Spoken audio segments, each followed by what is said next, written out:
Ada suara.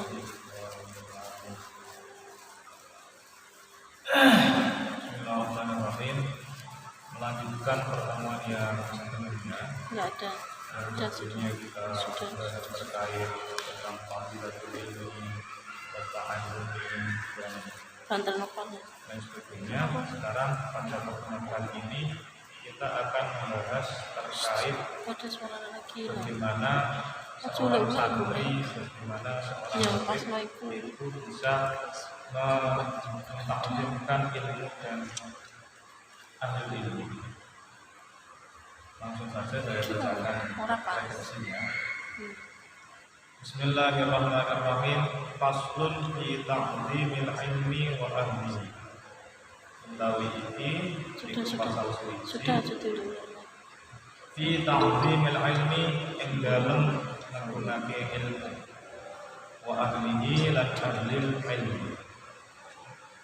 Yang alam ngerti sapa sira di anna talibal ilmi kelawan sasamane wong kang numprik ilmu la yanalu iku ora peroleh sapa talibul ilmi al ilma ing ilmu wala yantafi'u lan ora bisa ngalap manfaat sapa talibul ilmi biha kelawan ilmu illa bi ta'dhimil ilmi kejaba kelawan nggunakake ilmu wa ahlihi lan ahli ilmi wa ta'dhimil ustadi lan nggunakake ustad wa tawqirihi lan tegese nggunakake ustad wa qila lan dingendikake pengendikan ma wasalaman wasalat illa bil hurmah ma wasala ora bakal tumeka sapa man wong wasala kang tumeka sapa man illa bil hurmati kelawan penghormatan wa ma saqata lan ora gugur man sapa wong saqata kang gugur sapa man illa bil hurmati kejaba kelawan ninggal hormat wa ta'zim lan agungan wa qila lan dingendikake apa pengendikan al hurmatu khairun min at-tha'ah. Al-hurmatu utawi hormat, penghormatan atau apa ya, pengapresiasian atau dan sebagainya lah, pokoknya hormat. Khairun iku luwih bagus minat ta'ati tinimbang ta'at. Ala eling-eling. Taro ningali sapa sira annal insana ing satemene manungsa la yakulu iku ora kafir sapa insan bil maksiyati serta maksiat. Wa inna ma yakfuru lan angin pestine kafir sapa insan istighfariha kelawan ngentengake maksiat wa bitar kila hormati lan kelawan ninggal wa min ta'dhimil ilmi lan iku tetep setengah saking uliye ngagungake ilmu ta'dhimul muallimi utawi ngagungake muallim. Qala wisdawu sapa aliyun sapa sayyidina Ali karramallahu wajhahu karramallahu mulyake sapa Allah wajahu ing wajahe sayyidina Ali. Rupane dawuhe ana utawi ingsun abduman iku kawulane wong alama kang wis mulang sapa man ni ingsun harfan ing satu huruf wahidan kang suci insya nalikane kersake sapa man alamani ya ba'at mengkontrol sapa man alamani wa insya'a lan nalikane ngersakake sapa man alamani ataqa mengkontrol sapa man alamani wa insya'a lan nalikane ngersakake sapa man alamani istaraq mengko dadekake budak sapa man alamani unsitu gawe sihir sapa ingsun bidzalika ing dalem mengkono-mengkono ta'dhimil ilmi wa ahlihi syi'ran ing satu syiar rupane syiarnya au aitu ahaqqal ilmi haqqal muallimi wa awjabahu hifdhan ala kulli muslimi laqad haqqa ayyuhda ilaihi karamatan li ta'limi harfin wahidin al-dirham. Ra'aitu ningali sapa ingsun ahaqqal ilmi ing luweh hak ilmu, haqqal muallimi ing hak muallim. Wa aujabalan wajibake apa haqqal ilmi ing haqqal muallim hibban ing kersa ala kulli muslimin ing atase saben-saben kang muslim. Laqad haqqa lan temen nyoto ayyuhda apa yang to dihadiahkan ilaihi maring muallim karomatan ing siji kemuliaan li ta'limi harfin krana kuliah mulang satu huruf wahidin kang siji bandingane al dirhamin utawi mulang satu huruf wahidin itu 1000 dirham. Fa inna man mau krana sak temene wong man fa inna man krana sak temene wong alama kang wis mulang sapa ka ing sira harfan ing satu huruf mimma saking perkara takta juga butuh sapa sira ilahi maring huruf fitine ing dalem agama bahwa mongko utawi man alamaka abuka iku bapak sira fitine ing dalem agama. Wa kana lan ana sapa ustaduna sapa guru kita rupane asy-syaikh al-imam Sadiduddin Asy-Syirazi rahimahullahu taala yaqulu halih dawuh sapa Syekh Sadiduddin Asy-Syirazi rupane dawuh ngeten ola wis dawuh sapa masyayikhuna sapa pira-pira guru kita rahimahullahu melasi hum ing masyayikhuna sapa Allah subhanahu wa taala man ing wong arada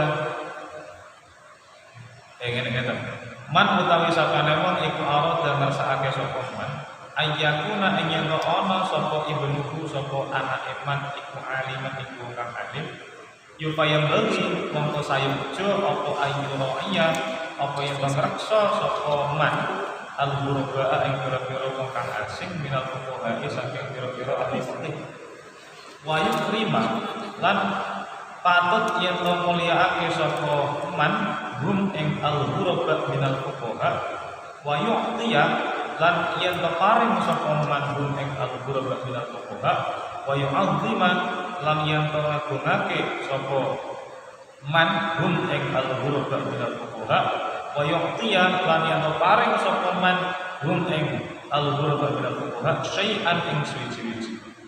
Fa illam yakun ibnu aliman fa illam yakun mongko nalikane ora ana sapa ibnuhu anak eman iku aliman iku kang alim yakunu mongko bakal ana sapa hafidu sapa wong kang hafidu sapa putune man aliman iku kang alim wa min tawqiril muallimi lan iku tetep setengah saking kuliye kagungake muallim Allah yamsya utawi yen ora mlaku sapa amamahu ing dalem ngarepe muallim wala yajlisalan yen ora lungguh sapa man wala yajlisalan yen ora lungguh sapa man makana ing panggonane muallim wala yabtadi'alan yen ora ngawiti sapa man bil kalami kelawan guneman ing dalem sandinge muallim illa bi idnihi kejaba kelawan idine muallim wala yukthira lan yen to ora akeh-akehake sapa man al kalama ing guneman indahu ing dalem sandinge muallim illa iznihi kejaba kelawan izine muallim wala yas'ala lan yen to ora takon sapa man ing muallim syai'an ing suci-suci inda malalatihi ing dalem nalikane dosane muallim wa yuraiya lan yen reksa sapa muallim wa yuraiya lan yen reksa sapa man Allah ta ing waktu wala yatub lan ora kena mapak mengetuk pintu sapa man al-bar ing pintu bal yasbira balik sabar sapa man hatta yakhruja sehingga metu sapa man. Pada kesempatan kali ini kita akan membahas terkait etika murid kepada guru dan bagaimana etika murid terhadap guru secara terperinci. Pertama, Syekh Zarnuji di dalam Taklimul Muta'allimnya menjelaskan bahwasanya murid atau santri atau pencari ilmu, dia itu tidak akan mendapatkan ilmu dan tidak dapat memanfaatkan ilmunya kecuali dengan dia mengagungkan ilmu, mengagungkan ahlul ilmi, mengagungkan gurunya dan menghormati gurunya.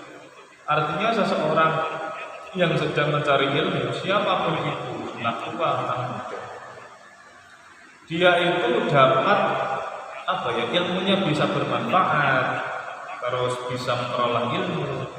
Itu ya dengan cara apa? Ta'zimil ilmi wa ahlihi wa ta'zimil ustazi wa tauqiri. Jadi piye carane ilmune iso manfaat yo seberapa etika itu bisa diterapkan. Jadi wong iso entuk ilmu, manfaat ilmu, barokah ilmu ya nek akhlake apik. Intine ngoten kalau guru. Bahkan wonten dawuh ada perkataan seperti ini, ma wasala man wasala illa bil hurmat wa ma saqata man saqata illa bi tarkil hurmat. Jadi orang itu dapat sampai menuju sesuatu yang dituju itu kalau dia pakai yang namanya hurmah atau etika. Tapi kalau semisal orangnya itu tidak mendapatkan apa yang dicapai, berarti ada kesalahan di situ, mungkin tidak beretika. Dan ada ucapan lain yang mengatakan bahwasanya al-hurmatu khairun minat ta'ati. Jadi etika menghormati orang lain itu lebih baik daripada taat. Syekh Zarnuji memberikan satu ilustrasi yang menarik di sini. Bahwasanya manusia itu tidak akan kafir sebab dia bermaksiat. Jadi nek ana wong iku hanya sekadar maksiat, itu tidak bisa menjadikan orang tersebut itu kafir. Logikanya atau beliau memberikan ilustrasi pentingnya hurmah itu seperti itu. Jadi wong itu gak bakal distatuskan sebagai orang kafir, tidak akan dia itu dicap sebagai orang kafir hanya karena dia bermaksiat. Tapi dia itu bisa dikatakan sebagai orang kafir atau bisa keluar dari agama Islam kalau dia itu meremehkan maksiat dan meninggalkan hurmah. Hurmah berarti ya mungkin di sini adalah batasan-batasan yang sudah ditetapkan oleh Allah, dientengno dan sebagainya. Jadi aslinya itu maksiat pun itu tidak dapat menyebabkan orang kepada kekafiran. Lah sing iso ndadekno manungsa iku iso kafir iku nek dene ngentengno maksiat karo ninggalake hurmah. Nah, di sini pentingnya hurmah, etika atau mungkin bahasanya ya penghormatan terhadap orang lain ya pentingnya seperti itu. Lah di antara cara santri ngegungake ilmu, di antara carane santri mentakzimkan ilmu itu caranya adalah mentakzimkan muallim. Jadi di antara penghormatan santri kepada ilmu, penghormatan murid kepada ilmu, ya caranya adalah menghormati, beretika yang baik kepada seorang guru. Jadi tadi kan sudah disinggung di bab kan, di mana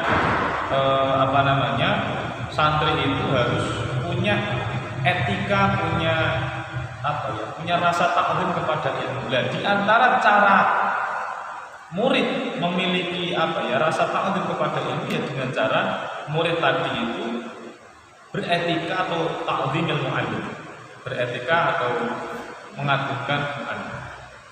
Sayyidina Ali karramallahu wajhah. Jadi saya cerita sedikit ya. Kenapa kok Sayyidina Ali itu doanya itu karramallahu wajhah, bukan radhiyallahu anhu seperti yang lain. Itu ada dua versi. Saya dapat dua versi.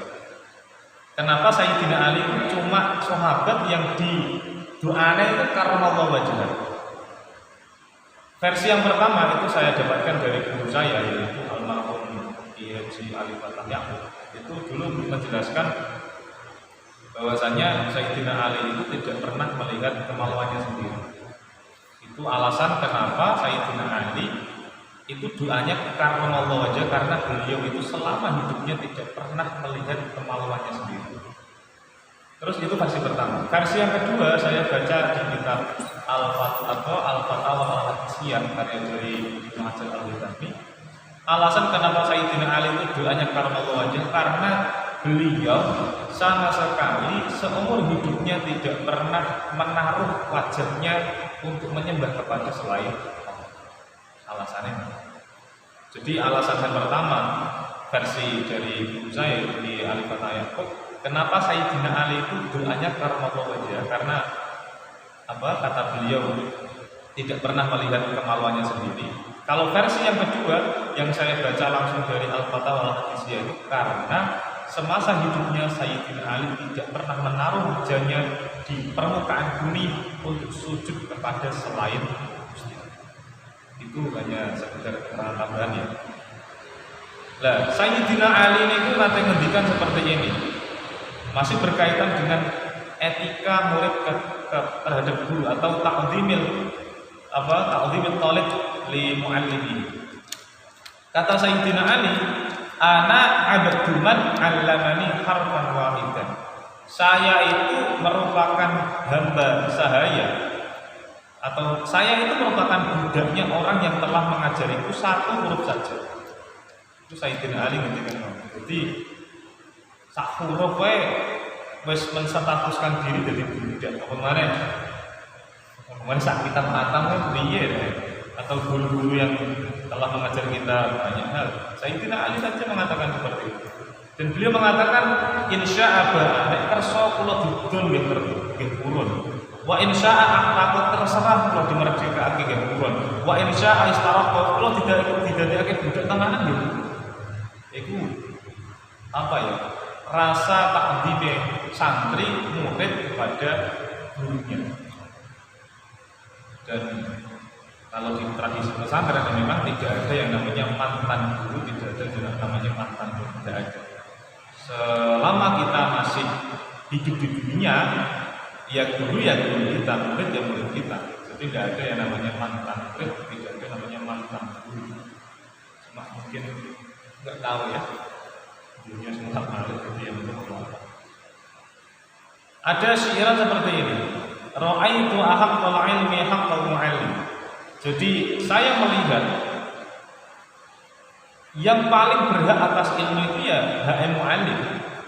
Artinya mu'allim, pendidik, guru itu wajib dijaga haknya bagi tiap-tiap orang Islam. Karena seorang yang alim, seorang yang ngajar itu dia mendapatkan suatu karomah, mendapatkan suatu kemuliaan hanya karena mulang satu huruf saja. Dan itu bandingannya 1000 dirham. Dan itu bandingannya 1000 dirham.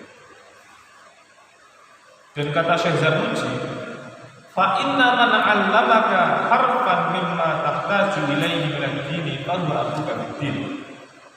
Kalau ada orang yang ngajar sampean satu huruf saja, di mana satu huruf tadi itu sampean butuhkan untuk mempelajari agama, ya berarti orang yang mengajarkan sampean itu termasuk bapak di dalam agama. Jadi kalau ada orang itu ngajari sampean satu huruf saja, di mana satu huruf tadi itu berfungsi sebagai piranti sampean mempelajari agama, berarti orang yang ngajari sampean itu termasuk abu kafiddin, bapaknya sampean di dalam. Terus kemudian Syekh Imam Sadiquddin Asy-Syirazi rahimahullah taala ngendikan ngene. Iki tips piye carane ben duwe anak sing alim. Ya cara Asy-Syirazi. Qala masyayikhuna, banyak dari guru-guru kita mengatakan man arada ayyakuna ibnu aliman, sapa wonge sing pengen duwe anak alim, fayam bagi ayyurahiya al-ruba an-nafuha. Maka sampean nek ketika ngerti ana wong-wong sing ahli fikih itu dimulyakake. Makanya ketika di pondok pesantren itu sering ngomong di ngomong wali santri ngeter-ngeter sing ngene kiai ini. Terus mulia kiai ini dan sebagainya. Itu salah satu bentuk tirakat seorang orang tua kepada anaknya. pengen duwe anak alim iku carane piye? Carane ngegungake al-ghuraba minal fuqaha. Ya pokoknya sing ahli-ahli fikih dimulyakake. Wa yukrimahum dimulyakake, wa yuqiyahum diwenehi apa-apa, wa yu'adzimahum diagungkan, wa yuqiyam syai'an. Pokoknya bagaimana cara kita menghormati seorang fuqaha tadi? Yaitu cara awak dhewe nirakati duwe anak dan sekiranya duwe anak sing. Bahkan beliau mengatakan, Syekh Zarnuji mengatakan, nek sampean wis ngegumno fuqaha kaya ngono mau, fa illam yakun ibnu aliman. Kok misale duwe anak ora dadi, maksudnya gak dadi pinter. Yakunu hafidhu aliman, mesti putune pinter. Jadi nek ana wong iku wis berusaha segenep tenaga mulyakake fuqaha, mulyakake kiai, mulyakake para guru. Kok anake kok gak alim? Putune bakal sing dadi wong alim. Itu sampai dadi apa ya? Semacam teori lah. Nah, pengen nirakati anak iku yo nek iso para fuqaha mungkin dalam kacamata Indonesia fuqaha itu diartikan kiai mungkin kiai atau orang-orang yang punya kepakaran di dalam fikih. Iku nek semisal ngeguru mereka beliau-beliau itu nek anake gak alim iku mesti putune sing alim. Maka agak sering kita menjumpai itu tadi banyak dari wali-wali santri itu sing nek cara sowan nang kiai kata-kata yang ngewek-ngewek itu bukan bermaksud nyedekai kiai kok disedekai. Bukan bermaksud mora ning gone kiai nggawa-nggawa itu bukan bermaksud apa ya kiai itu wong fakir sing layak disedekahi atau dizakati mboten. Tapi ya cara wali santri, cara orang tua pengen duwe anak alim itu ya seperti itu. Nek anake gak alim mesti putune sing juga teori. Nek dawuhe Mbah sapa ya? Mbah Nafek. Iki terkait anak ya. Nek sampean pengen anake gak nakal, iku nek iso carane sedekah itu diniati gawe anak. Itu sering disampaikan di pengajian-pengajian beliau. Entah pas kaya ngawas irsyadul ibad, entah di kelas dan sebagainya itu. Nek pengen duwe anak sing ora nakal, iku nek iso sedekah diniati gawe anak. Sedekah kan gak harus banyak, entah sedekah apa itu diniati gawe anak dan sekiranya anak mau pun berkenan. Itu salah satu tirakate apa wong tua ning gone. Lah setengah saking nggunakake muallim niku nek semisal ana muallim ana guru iku gak mlaku nek karepe. Gak mlaku nek karepe. Ya ning burine apa pamit-pamitan dikit tapi. Dan tidak boleh murid itu lungguh nek nggone kiyaine gurunya tidak boleh. Terus nek semisal nembe guneman kalih kiyaine kalih gurune niku gak entuk ngawiti kalam, gak entuk ngawiti guneman kecuali pancen diidini kalian gurune. Dan gak boleh seorang santri, seorang murid itu kakean ngomong nang gone gurune, kakean ngomong nang gone kiyaine kecuali pancen iku diidini. Dan ora kakean tekok nang gone gurune, nang gone kiyaine, nek kondisi kiai atau gurune mau lagi bosen, lagi jenuh. Tidak boleh. Yang namanya galau jenuh itu kan tidak perlu diangen-angen, pokoknya dia tak aja susah. Terus seorang santri iku nek ajeng sowan nek gone gurune, nek gone kiyaine ora entuk notok pintu. Ih, metu yo gak tok kaya ngono. Jadi tidak boleh seorang nek gone iki ya saya sih. Nek semisal sowan gone kiai, gone sinten gak kena notok pintu. Tok assalamualaikum gitu enggak ada kaya ngono. Bal yasbiru hatta yakhruja. Sabar ngantek ya ini mios yang. Jadi itu salah satu bentuk bentuk penghormatan santri, penghormatan murid kepada guru. Terus ada lagi di sini. Bismillahirrahmanirrahim. Falhasil annahu yatlubu ridhahu wa yajtanibu sukhtahu wa yamtathilu amrahu fi ghairi ma'siyatillahi wa la ta'ata li makhluqi fi ma'siyatil khaliq. Jadi seorang murid, seorang santri niku kedah nyuwun ridhone guru. Orang tok sing jenenge santri, sing jenenge murid iku malah garai atine guru ra penak. Itu sering disampaikan guru-guru saya di kantor kepala itu. Nek iso aja gawe atine guru ra karena itu efeknya besar. Entah dia itu susah menerima pelajaran, entah susah menerima pemahaman. Pokoknya miris lah pokoknya. Miris pokoknya. Makanya seorang santri itu piye carane nek semasa nyantri, semasa dadi murid itu njaluk ridhone gurune, njaluk ridhone kiyaine. Dan ojo sampai nglarakno atine kiyaine atau gurune. Tur nek semisal dikongkon gurune, dikongkon kiyaine kedah manut. Kecuali nek ngongkone mau itu di luar batas syariat, misal bukan maksiat dari sebagainya lah mungkin. Tapi selain itu, murid itu kedah nuruti perintah gurune, perintah kiai. Karena kenapa kok gak ditaati nek semisal ana guru ngongkon maksiat ya karena wala ta'ata lil makhluqi fi ma'siyatil khaliq. Jadi ora entuk sing jenenge makhluk iku taat kanggo maksiat ngene kok. Mungkin itu dulu ya materi dari saya kembalikan kepada